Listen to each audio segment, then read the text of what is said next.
교과 공부 말씀의 자리에 오신 우리 하나님의 가족 여러분들을 환영합니다.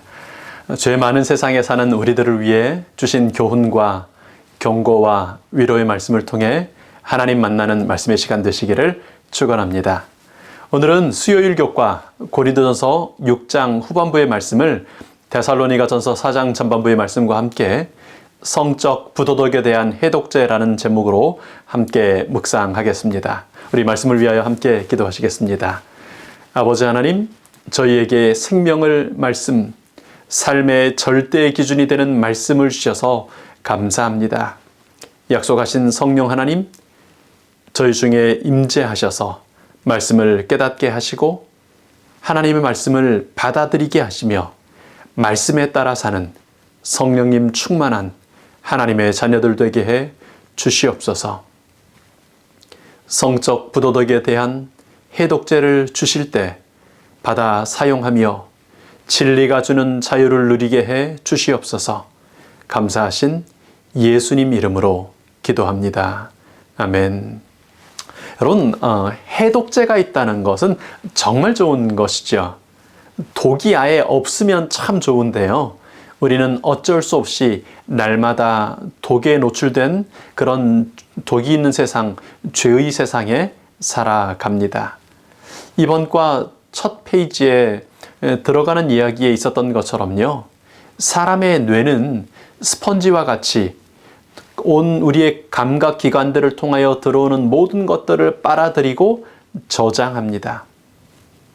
죄의 세상에서 우리가 보고 듣고 느끼는 모든 그 죄의 영향들이 우리의 뇌에 차곡차곡 쌓여 있는 것입니다. 그렇게 쌓여 있는 죄의 세상의 모든 그 기록들, 기억들은 독이 되어 우리의 영혼을 병들게 할 수 있습니다. 그러니 내가 특별히 나쁜 생각을 하거나 나쁜 의도를 갖지 않아도 우리는 죄와 악에 중독되어서 그렇게 죄에 익숙해지면서 살아가게 되는 것입니다. 성적인 부도덕도 그 중에 한 가지 있지요. 그런데 이런 악들에 대하여 해독제가 있다는 것이 얼마나 정말 필요한 일이고 다행스러운 일이겠습니까? 여러분, 해독제가 뭘까요? 우리가 날마다 접하는 이 죄에 대한 해독제가 무엇이겠습니까? 우리 데살로니가전서 4장에 있는 말씀, 그 중에 특별히 3절 이하의 말씀입니다. 하나님의 뜻은 이것이니 너희의 거룩함이라. 곧 음란을 버리고 각각 거룩함과 존귀함으로 자기의 아내를 대할 줄을 알고 하나님을 모르는 이방인과 같이 세욕을 따르지 말고 8절입니다. 그러므로 저버리는 자는 사람을 저버림이 아니요 너희에게 그의 성령을 주신 하나님을 저버림이니라. 이 죄의 문화 속에 사는 우리들에게 주시는 하나님의 해독제는 거룩함입니다. 배우자를 대할 때 거룩함과 존귀함으로 배우자를 대하는 것이 하나님께서 우리가 그 가운데 사는 죄에 대하여 주시는 해독제가 되는 것입니다. 색욕을 따르는 사람들이 있습니다. 아니, 모든 사람들은 그런 욕망들을 가지고 있고 또 따르는 경우들이 있습니다. 어떤 사람들이 여기서 이 본문에서 말하는 색욕을 따르는 사람들입니까? 하나님을 모르는 사람이라고 성경은 이야기합니다. 교회에 출석하지만 하나님을 모르는 사람은 색욕을 따르게 되어 있습니다. 색욕과 식욕은 다른 욕망인 것 같지만 동일한 자기 만족이라고 하는 그 욕구에서 나오는 욕망들입니다. 거룩함, 하나님을 그리고 하나님께서 보내주시는 성령 하나님께서 성적인 부도덕을 비롯한 온갖 그런 욕망, 온갖 죄들에 대한 해독제가 되는 것입니다. 성령 하나님께서는 우리에게 오셔서 하나님을 알게 해주십니다. 뵌 적도 없고 그 음성을 들을 수도 없는 그 하나님을 성령 하나님께서 오심으로 우리에게 깨닫게 하십니다. 그렇게 우리가 하나님을 알게 되면, 하나님을 만나게 되면 거룩해집니다. 이 사상이 이제 이런 이 생각의 흐름이 고린도전서 6장에 다시 또 이렇게 소개됩니다. 우리 6장 11절 말씀입니다. 너희 중에 이와 같은 자들이 있더니 주 예수 그리스도의 이름과 우리 하나님의 성령 안에서 씻음과 거룩함과 의롭다 하심을 받았느니라. 여기서 말하는 이와 같은 자들이라고 하는 것은 사람들은 앞선 구절들에서 나열한 불의한 자들, 곧 음행하는 자, 우상숭배하는 자, 간음하는 자, 탐색하는 자, 남색하는 자, 동성연애하는 자, 도둑질하는 사람, 탐욕을 부리는 사람, 술 취하는 사람, 모욕하는 사람, 거짓으로 속이는 사람, 그런 이와 같은 죄들 때문에 하나님의 나라를 유업으로 받지 못하게 되는 그런 사람들입니다. 그런데 그런 죄에 중독된 그런 사람들에게 해독제가 주어진다고 하는 것입니다. 주 예수 그리스도의 이름과 하나님의 성령 안에서 씻음과 거룩함과 의롭다 하심을 받게 되는 것입니다. 여러분, 죄에 대한 해독제가 무엇입니까? 우리가 어떻게 죄를 이길 수 있습니까? 아버지의 아내와 간음을 하고도 부끄럽게 느끼지 않고 오히려 자랑할 만큼 그렇게 양심이 무뎌진 사람이 어떻게 죄를 이길 수 있을까요? 똑같은 그 죄가 아니더라도 죄 중에 살아가는 이 죄인들이 어떻게 죄를 이길 수 있을까요? 예수 그리스도의 이름으로 그리고 성령님의 깨닫게 하심으로 이제 씻음을 받고 거룩하게 되고 의롭다 하심을 받는 사람이 될 때 죄에 대하여도 승리할 수 있는 힘을 갖게 되는 것입니다. 그래서 오늘 우리 교과가 또 우리 성경 본문이 우리에게 가르쳐주는 중요한 교훈은요, 존재가 먼저 바뀌면 그 행동도 바뀔 수 있다는 것입니다. 우리 교과 58페이지입니다. 우리의 됨됨이는 우리의 행동에 영향을 미친다.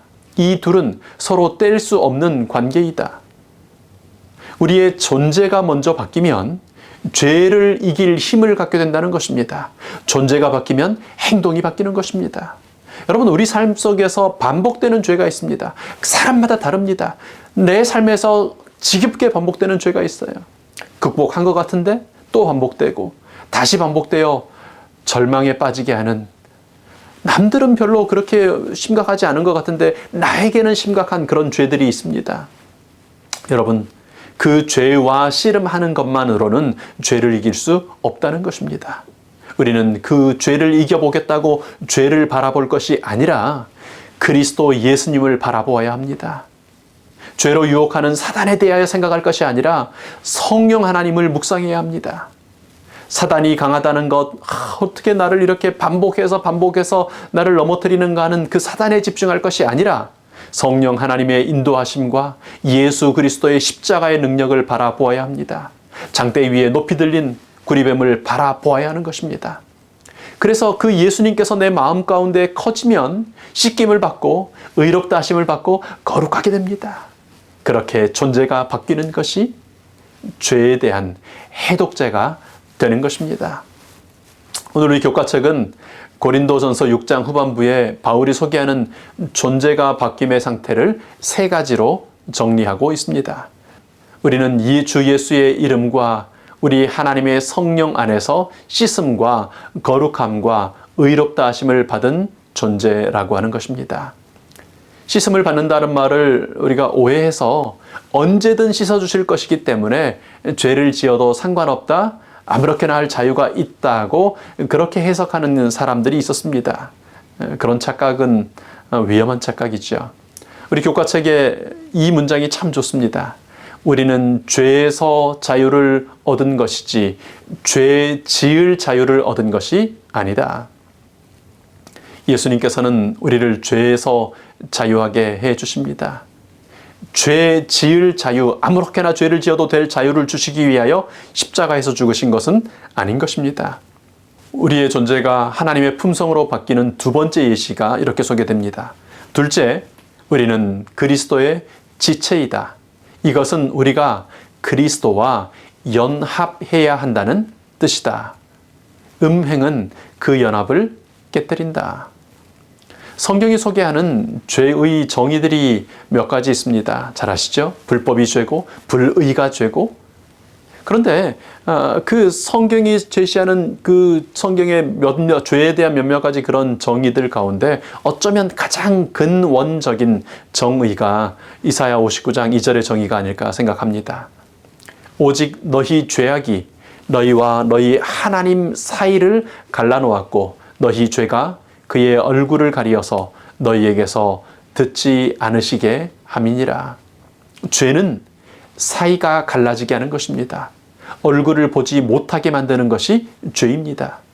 성적 부도덕의 죄는 그리스도의 지체가 되어 한 몸을 이루어야 할 우리들을 그리스도에게서 갈라지게 만듭니다. 그런데 그리스도의 씻어주심이, 십자가의 피로 씻어주심이 우리를 다시 하나님과 한 몸을 이루게 합니다. 그리스도의 지체가 되게 되는 것입니다. 그렇게 이제 그리스도와 연결되어서 한 몸이 된 사람은요, 성적인 부도덕이나 탐욕이나 탐심이나 이기심 등 그런 모든 죄의 독에서 자유롭게 되는 것입니다. 우리의 존재가 달라지는 것에 대한 세 번째 예를 우리 교과책은 이렇게 소개합니다. 셋째, 우리의 몸은 성령의 전이다. 우리는 성령으로 그리스도와 친밀한 관계를 맺을 때만 성 문제에 대해 깨끗함을 유지하며 거룩한 삶을 살 수 있다. 사람이요, 우리의 몸이 성령님께서 거하시는 전이 될 때 부적절한 성적인 관계에 몸을 내어주는 것에 죄책감을 느끼게 됩니다. 탐식, 탐욕, 이기심으로 성전된 몸을 채우는 것에 죄책감을 느끼게 되는 것입니다. 이렇게 존재에 대한 인식이 달라질 때 우리는 변화된 존재에 어울리지 않는 죄들을 불편하게 느끼게 됩니다. 슬퍼하게 되고 이제 마침내 그래서 이 죄를 떠나고 싶다는 욕망을 느끼면서 죄에서 돌이켜 떠나게 되는 것입니다. 예수님은 죄를 당신의 목숨을 주고서라도 해결해야 하는 심각하고 정말 중요한 문제라고 인식하셨습니다. 그래서 하늘을 버리고 이 땅에 이 죄인들 가운데 사람으로서 우리 가운데 오셨습니다. 우리에게 성적인 부도덕뿐 아니라 온갖 죄악들에 대한 해독제를 주시기 위하여 우리 가운데 오셨습니다. 우리를 씻어주시고 거룩하게 의롭게 그렇게 변화시켜 주심으로 이제 우리는 그리스도와 연결된 지체가 되게 함을 입습니다. 성령님의 전이 되게 우리의 존재를 바꿔주시는 것이 십자가의 예수님께서 우리에게 주시는 선물이고 우리를 그렇게 변화시켜 주십니다. 여러분, 나를 변화시켜 주시는 예수님을 바라보시기 바랍니다. 우리의 교회를 변화시켜 주실 수 있는 그렇게 역사하고 계시는 성령님을 구하시기 바랍니다. 그래서 죄에 대한 해독제를 통해 넉넉히 이기는 승리자들, 남은 자손들 되시기를 축원합니다. 아버지 하나님, 죄에 중독된 저희들에게 해독제를 주시기 위하여 십자가를 주신 예수님의 은혜를 인하여 감사합니다. 죄와 사탄을 바라보면서 한숨을 쉬고 안 된다고 고백하지 말게 해 주시옵소서. 씻어주시고 거룩하게 해주시며 의롭다 칭해 주시는 예수님 바라보게 하여 주시옵소서. 이 귀한 진리와 특권을 깨닫게 해주신, 오늘도 말씀 듣게 하시고 말씀 묵상하게 하신 성령님을 구하는 성령님 충만한 사람들 되게 해 주시옵소서. 먼저 존재가 바뀔 때에만 죄를 이길 수 있음을 우리 기억하게 하여 주시옵소서. 감사하신 예수님 이름으로 기도합니다. 아멘.